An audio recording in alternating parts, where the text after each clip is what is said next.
Dobro večer svima, hvala organizatoru na pozivu i kao što je Tomica rekao, ja sam se pokušao baviti malo bolestima i bavljenjem sportom. Puno je pitanja kada i u kojim bolestima se preporučaju određene vrste sporta, a još više pitanja je kada dijete koje ima nekakvu akutnu bolest ili kroničnu bolest, kada se može vratiti u nekakav trenažni proces ili kada mora prestati sa nekakvim aktivnostima. Bolesti svakako utječu na sportsku aktivnost, da li to akutne bolesti ili kronične bolesti, i na sportsku aktivnost i kod djece i kod odraslih osoba. Mi to svakodnevno vidimo i jako je teško reći djetetu, a vjerojatno i odrasloj osobi koji, na primjer, boluje od infekciozne mononukleoze, da mora prestati baviti se tjelesnom aktivnošću na nekoliko tjedana, a još je teže onda to pratiti da li se zaista to dijete, roditelji ili treneri drže tih preporuka. U današnje vrijeme nikad više nije se pričalo o važnosti prevencije nekih bolesti, pa evo i Ministarstvo zdravstva sve projekte temelji na važnosti prevencije bolesti, odnosno na poboljšanju zdravlja, jer primijetilo se da kada se bolest javi, onda je u nekim situacijama već kasno i puno više novaca se potroši na liječenje nekih bolesti nego na samu prevenciju. Kada obolimo od neke bolesti, onda svi znamo i svi smo pametni i svi volimo reći da smo barem pazili, da smo barem nešto uzimali da ne obolimo, i onda svi znamo da tjelesna aktivnost poboljšava zdravlje. Ono što je još važnije, da tjelesna aktivnost jača imunitet, a u današnje vrijeme kada dijete krene i u vrtić, krene u školu, kasnije srednju školu i na fakultet, vrlo je važno da ima dobar imunitet, da se može boriti protiv onih najlakših pa nekada i težih infekcija. Tjelesna aktivnost utječe na mentalno zdravlje, što je današnje vrijeme velikog pritiska na djecu, od škole, interneta do sve više bulinga, cyberbullinga. Jako važnu ulogu ima tjelesna aktivnost na mentalno zdravlje.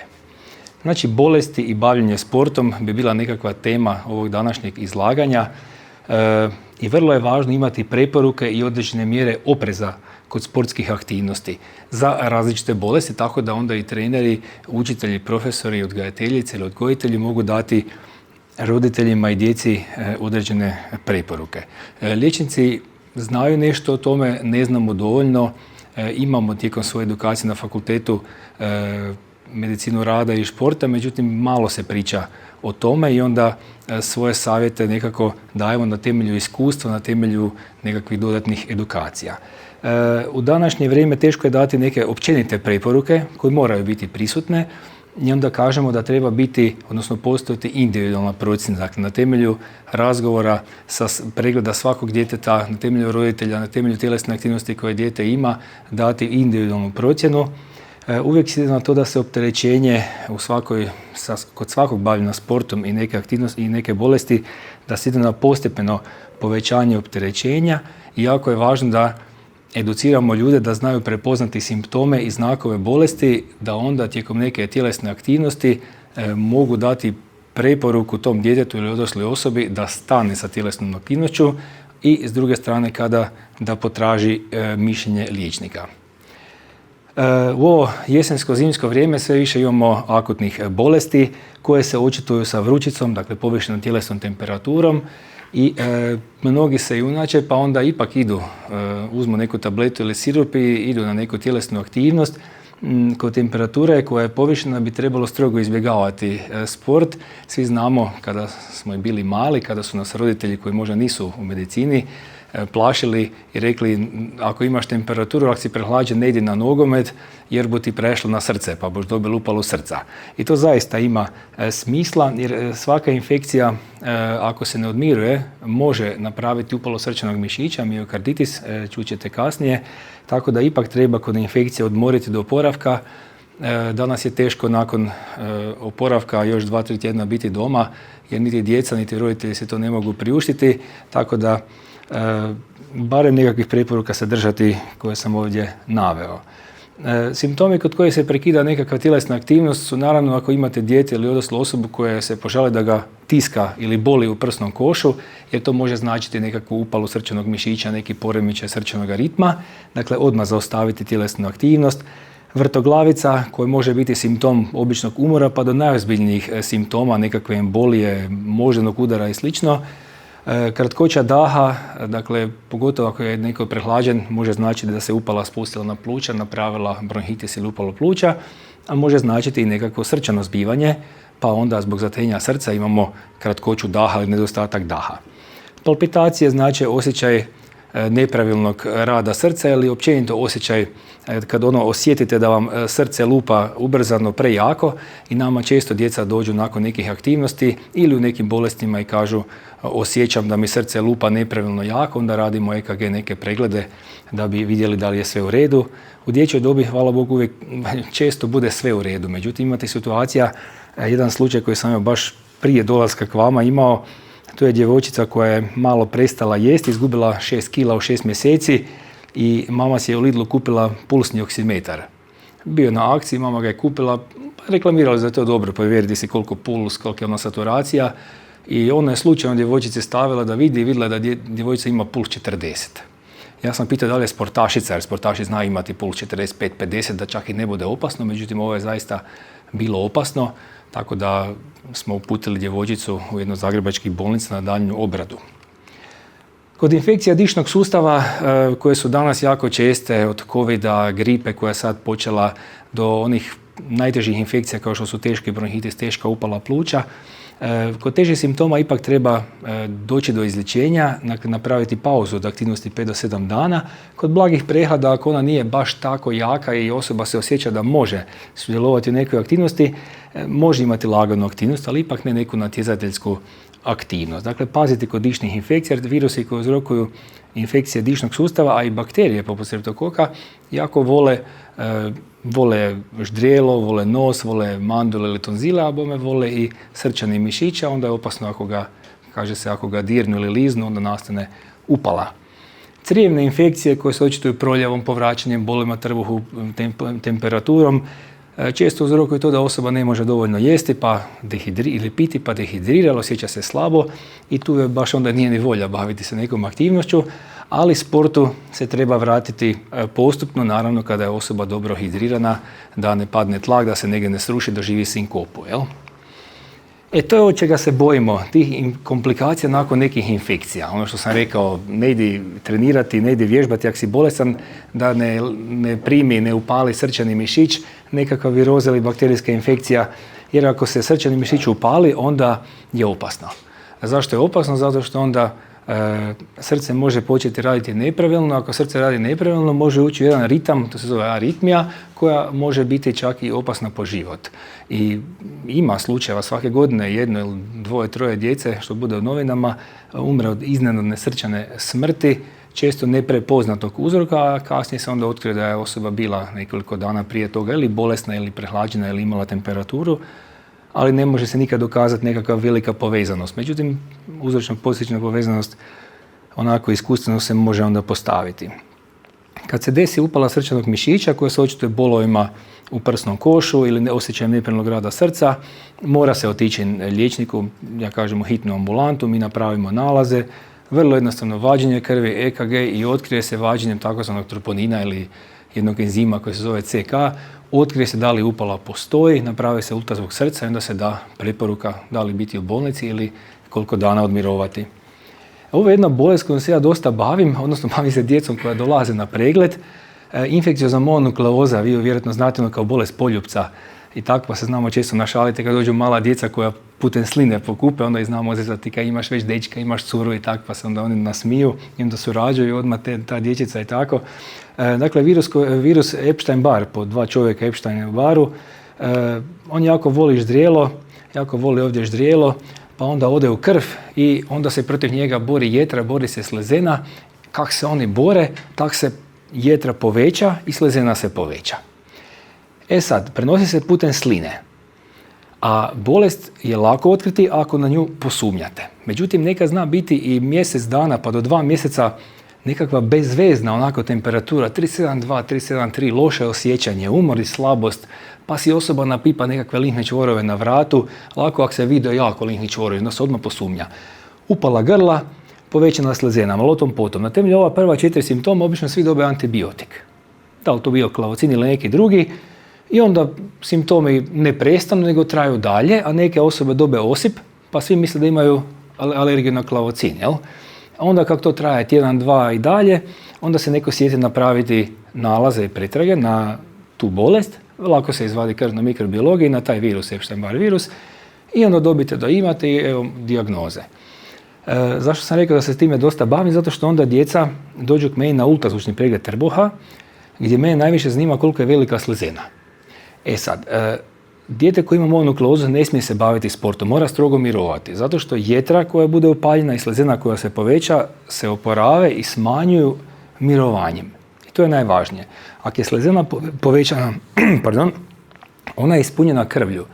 I ako dobi dijete nekakav udarac ili padne, slezena može puknuti i dijete može iskrvariti i to bude po život opasno.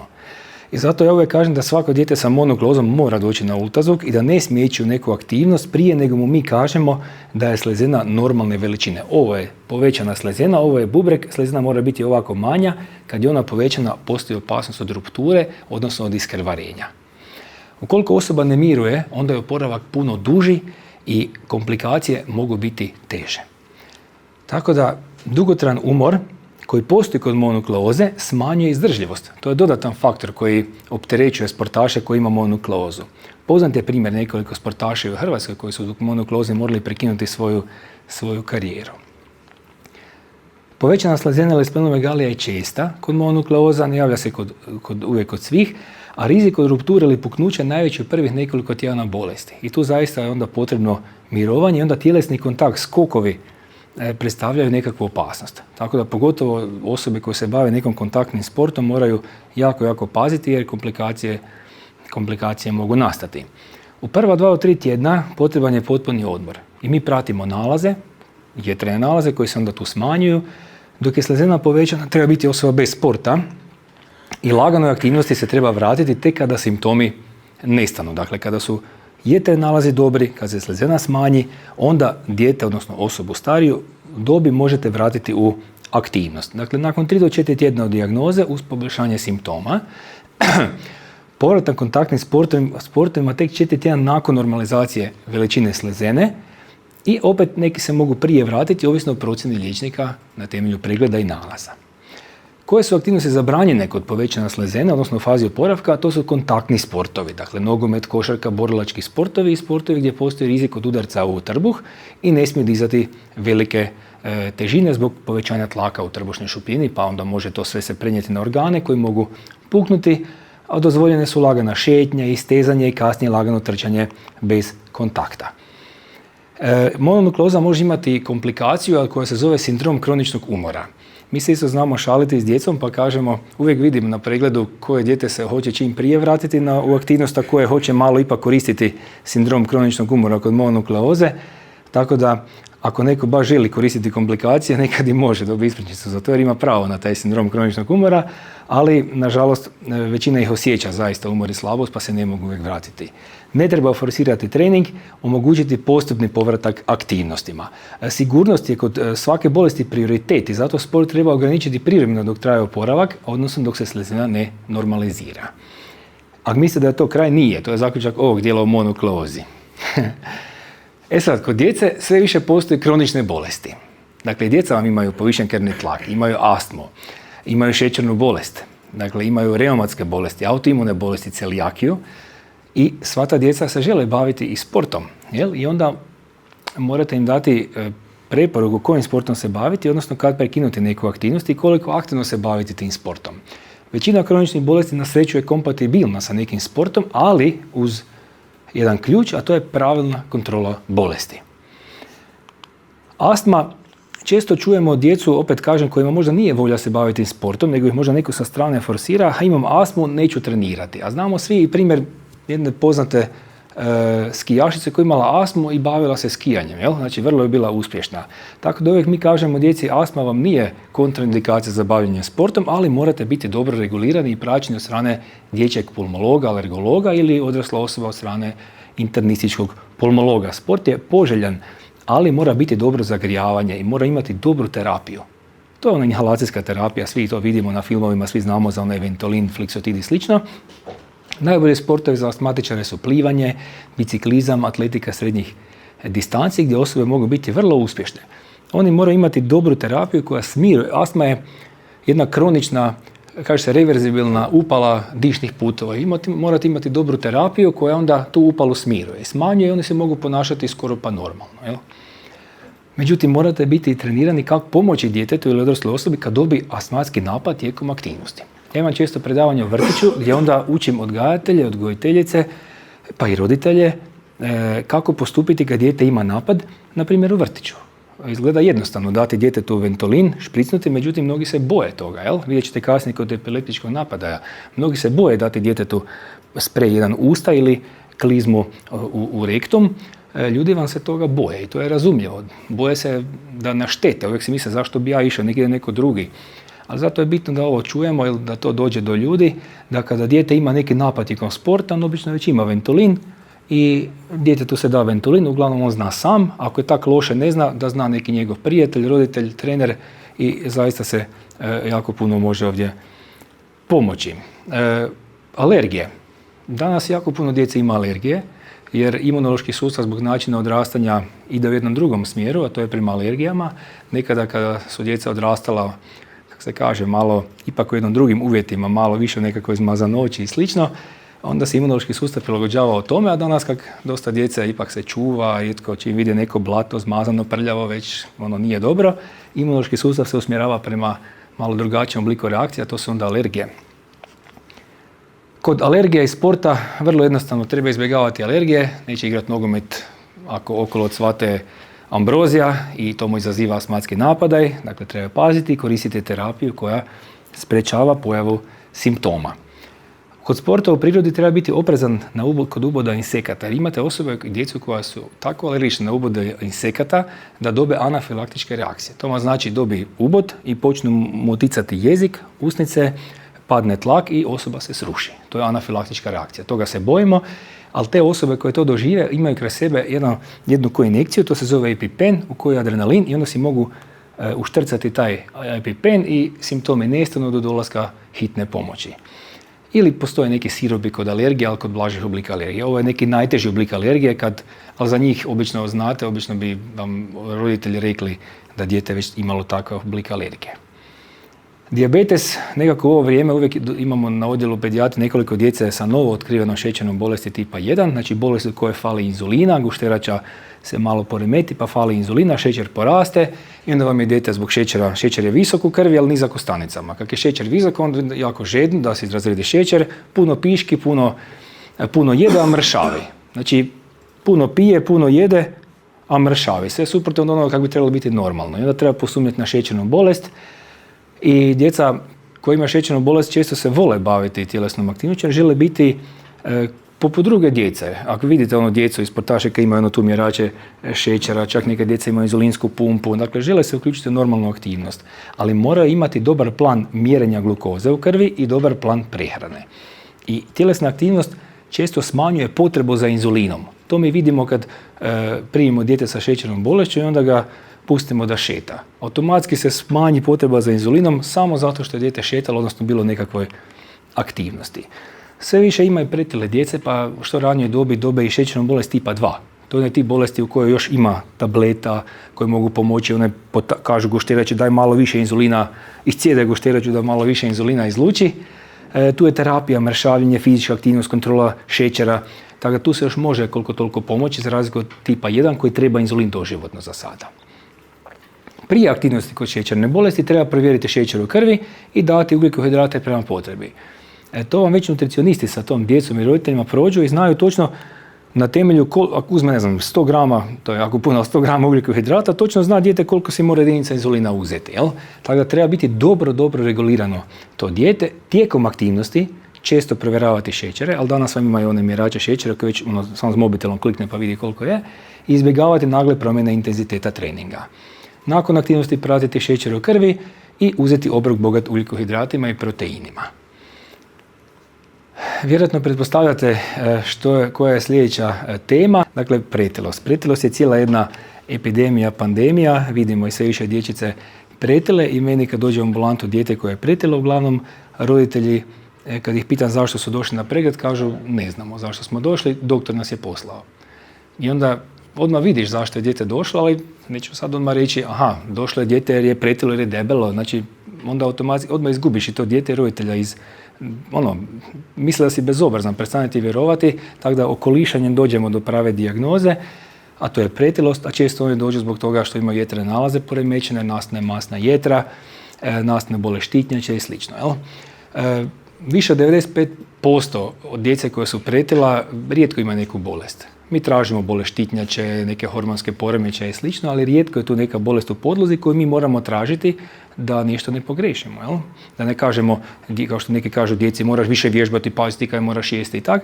Moramo naći ipak neku bolest koja je u podlozi, ako je nema, onda idemo nutricionističko savjetovanje, praćenje i slično. Dakle, tu je idealna kombinacija aerobna aktivnost plus vježbe snage i jako brzo se napreduje kod te djece ako su motivirani.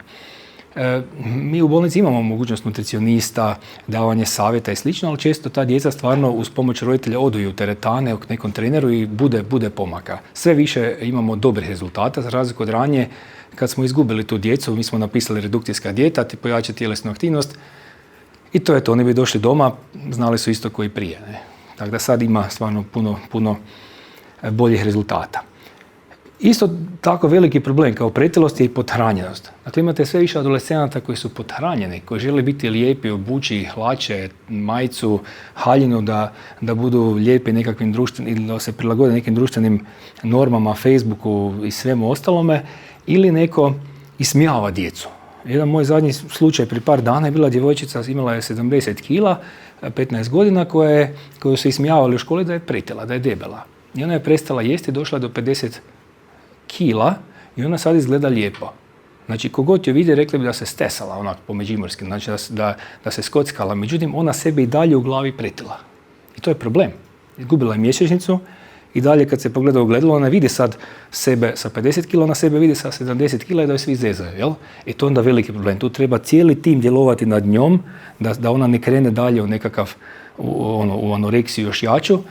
I treba joj pomoći. Ona je napravila što je htjela, ali sad mora ostati na tome ili malo dobiti da se vrati mjesečnica i da ne potone. Jel?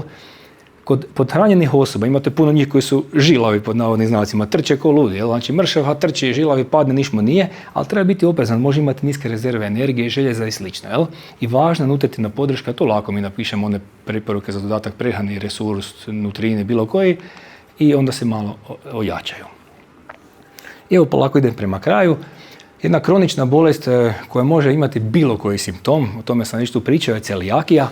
I celijakija ima bezbroj simptoma, a kada se otkrije, onda djeca moraju jesti prehranu bez glutena, bez pšenice, raži, ječma i tjelesna aktivnost njih može samo podići, može im pomoći u svemu u životu. Dakle, autoimuna bolest, ne podnosi se gluten i oštećuje se sluznica tankoga crijeva koja onda bude uzrok svih simptoma, a to su bol u trbuhu, nadutost, umor, gubitak na tjelesnoj masi ili slabiji rast. Ta djeca su umorna jer ima nizak šećer, slabije izdržljiva prije dijagnoze, a kad krenu sa terapijom, sve im se to vrati. U oko 2 mjeseca oni subjektivno osjete poboljšanje i vraćaju se, imaju bolje rezultate nego ranije. Bezglutenska terapija je za sad jedina vrsta terapije i omogućuje normalan rast i razvoj. Djeca nekad brže izrastu kad krenu na tu prehranu i bez te prehrane nema normalne tjelesne aktivnosti. Sport općenito im jača imunitet, djeluje na kosti, podiže energiju i raspoloženje, a preporuča se gotovo sve, plivanje, trčanje, biciklizam, gimnastika, timski sportovi. Tako da kod celijakije preporučamo tjelesnu aktivnost. Ja se bavim celijakijom, meni vam znaju doći djeca koji kažu, rekli su im ne tjelesni raditi, ne na sport jer imaš celijakiju. Pa upravo suprotno, znači mora se baviti aktivnošću, mora biti uključiv, mora ići u zajednicu. Tako da to su djeca koja uglavnom nakon godinu dana znaju više od nas o tome šta smije jesti, što ne smije jesti, a kamoli da se ne bavi tjelesnom aktivnošću. Možda ne smije piti pšenično pivo, ali dobro, to djeca ovak ne smije. Srčane bolesti, ranije smo rekli, znači u miokarditisu u komplikacijama, ali imate osobe koje imaju srčanu bolest, koje žele normalno igrati tenis, rekreativno, ići na nogomet sa prijateljima, ići na košarku, rukomet, slično, jel?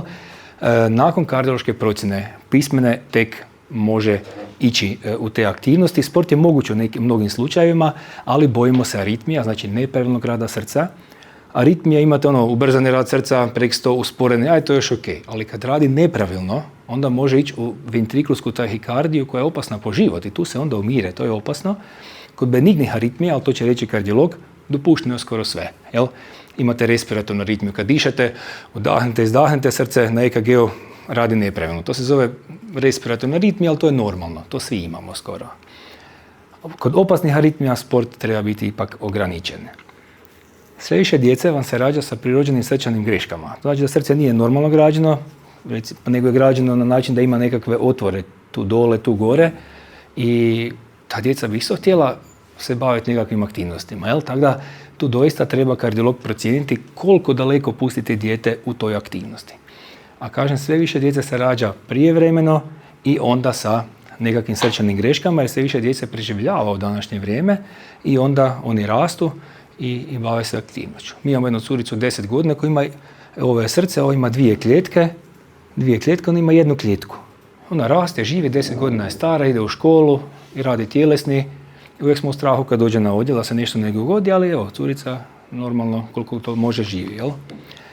Miokarditis, upala srca, naravno ovisno o kontrolama, ali bez sporta 3 do 6 mjeseci i prije oporavka, odnosno prije povratka potvrda da je sve u redu. Miokarditis vam je, znači ovo je srce ima svoje odnosno svoje slojeve, jedan je miokard ili srčani mišić koji je zaslužan za to da srce jako pumpa i kad se on upali onda nastane obično izljev oko srca, ako je izljeva jako puno ima, on tiska srce, ne da srcu raditi normalno, a druga stvar je radi aritmije, a rekao sam ranije kako su aritmije opasne. Jel? Kod povišenog krvnog tlaka tjelesna aktivnost je poželjna, jel? Naravno umjerena aktivnost i treba izbjegavati visoko intenzivni trening ako osoba nije dobro regulirana. Postoje danas jako puno lijekova kojima se regulira tlak, ali naravno preporuka je prije svega regulirati tjelesnu masu. Ako se nađe bolest koja uzrokuje povišen tlak, onda se liječi bolest. Slabokrvnost, ako je neko slabokrvan, onda je smanjio izdržljiv. Znači, osjeća se loše, osjeća se umorno, slabo, a želi se baviti aktivnošću, a nema snage. Jel?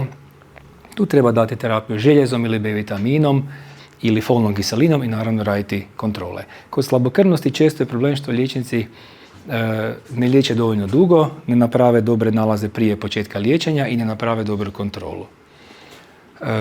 Samo se treba držati nekih smjernica kod anemije i onda je sve uglavnom dobro.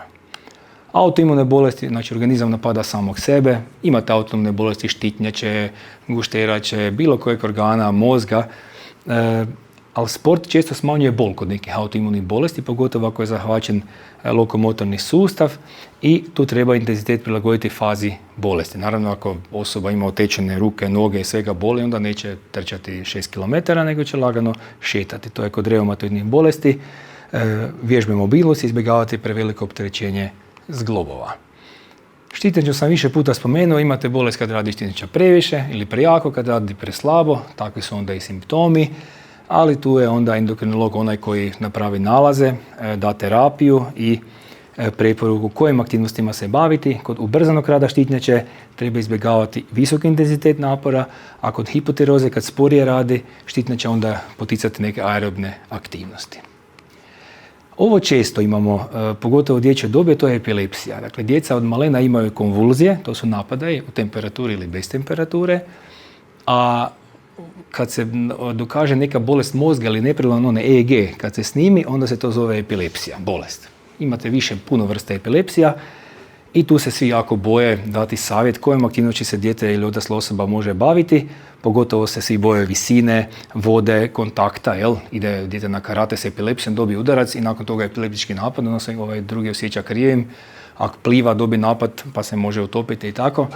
Tako da većina sportova dopuštena veliki oprez i opet kažem dobru kontrolu bolesti. Ja velim da meni dosta djece dolazi prekasno na pregled, a mi smo kao razvijena regija, jel?